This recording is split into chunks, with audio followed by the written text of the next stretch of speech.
Now, time for the People's Poll.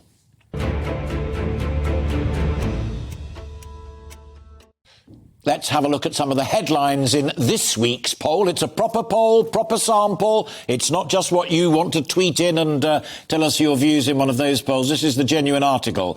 And the view on Rishi Sunak remains divided, with 30% of people saying that they are favourable towards the new Prime Minister, but 40% saying that they are not. On whether Tory MPs have betrayed their members by appointing Sunak as Prime Minister, 27% of those asked said they agree, while 44% said the opposite. And finally, on whether they would vote in the next general election, how they would vote in the next general election, 58% in the poll said that they certainly would, and the detail of how they would vote is equally intriguing. David Cowling, GBNews polling analyst, is sitting right next to me. Intriguing in the sense that there is a little bit of movement, that huge Labour lead that we've talked about every time that you've come in is still big, but it is beginning, even within days of Sunak becoming Prime Minister, it's beginning to slip. It certainly is. There's a 6-point improvement over our People's Poll of last week. For the Conservatives up to 20 and Labour down to 51. So those are still formidable obstacles. Sure. But these are early days. And as Philip Blond said in your previous segment, there appears to be signs of, he's a serious man. I would regard this poll as being, if you like, an early benchmark.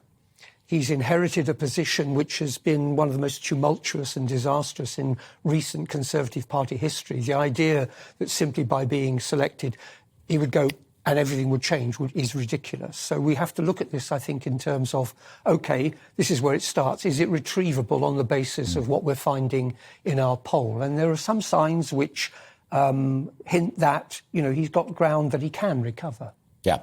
One of the other intriguing things, and you and I have talked about it on many occasions, because we don't have a presidential system, but all of the anecdotal evidence does suggest that when you go in there in South London to vote and I go to vote in Hampshire, there is a strong element of thinking, right, do I want Starmer as Prime Minister or do I want Sunak as Prime Minister? And on that particular data set within this poll, there's much better news for Sunak over Starmer than there is for the Conservative Party over Labour. Yes. I think we're finding that on the favourability side, we see that there's a 10% deficit, but it was a hell of a lot bigger under his predecessor.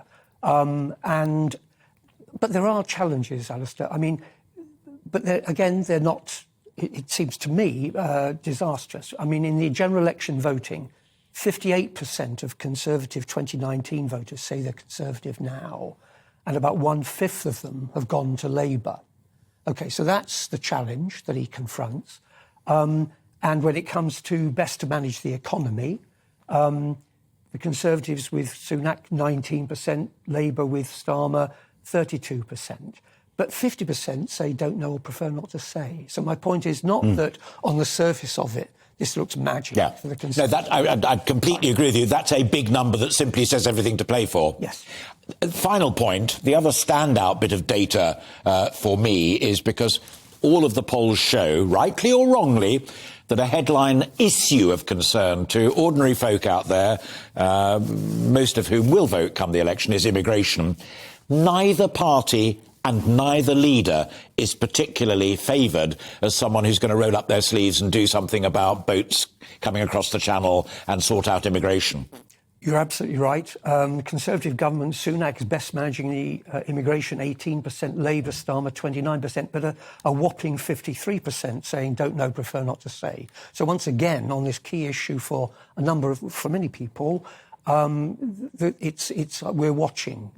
And we're waiting, and we'll make our decision at some stage in the future. So once again, not the best of figures for the Conservatives, but this is the benchmark start, and we'll be looking in subsequent weeks to see. And the conversation I so look forward to that we will inevitably have mid to late November after the autumn statement will be the real one to go through with slide rules, microscopes and the rest of it. Yes, we're already preparing. David Cowling, So helpful, as always, to cast some light and put in context the numbers that come from the good people who are kind enough to take part in our People's Poll. Good of you to come in. Love to all at home, and have a great weekend. Thank you. Thank you very much indeed. David Cowling there, GB News number cruncher and brilliant political analyst.